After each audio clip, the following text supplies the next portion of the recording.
నుంచి భారతదేశం ఇంపోర్ట్ చేసిన వస్తువుల విలువ 6,900 కోట్ల రూపాయలు, సుమారు $779 మిలియన్. ఇందులో crude oil, organic chemicals, dry fruits అంటే పిస్తా, బాదం వంటివి ముఖ్యమైనవి. అయితే ఇరాన్కు భారతదేశం ఎగుమతి చేసిన వస్తువులు బాస్మతి బియ్యం, ఫార్మా ప్రొడక్ట్స్, మెషినరీ పార్ట్స్ ఇంకా మొదలైనవి. ఈ విలువ చాలా తక్కువగా ఉంది, దాదాపు 3,500 కోట్లు మాత్రమే.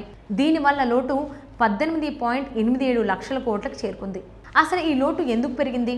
ఇరాన్ యుద్ధ పరిస్థితి, అమెరికా శాంక్షన్స్ వల్ల ఇరాన్ నుంచి ఆయిల్ ఇంపోర్ట్ తగ్గినా ఇప్పుడు కొన్ని స్పెషల్ ట్రేడ్ డీల్స్ ద్వారా ఇంపోర్ట్ పెరిగింది.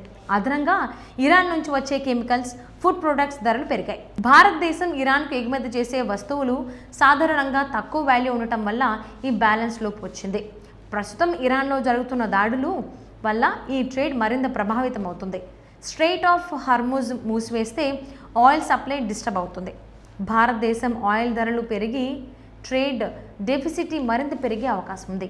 అయితే భారత్ ఇరాన్ బైలాటరల్ ట్రేడ్ మొత్తం చాలా చిన్నది, సుమారు 1.6 నుంచి 1.7 బిలియన్ మాత్రమే. కానీ ఈ లోటు సంఖ్య పెద్దగా కనిపిస్తుంది, ఎందుకంటే ఇది క్యుములేటివ్ లేదా స్పెసిఫిక్ పీరియడ్ డేటా కావచ్చు.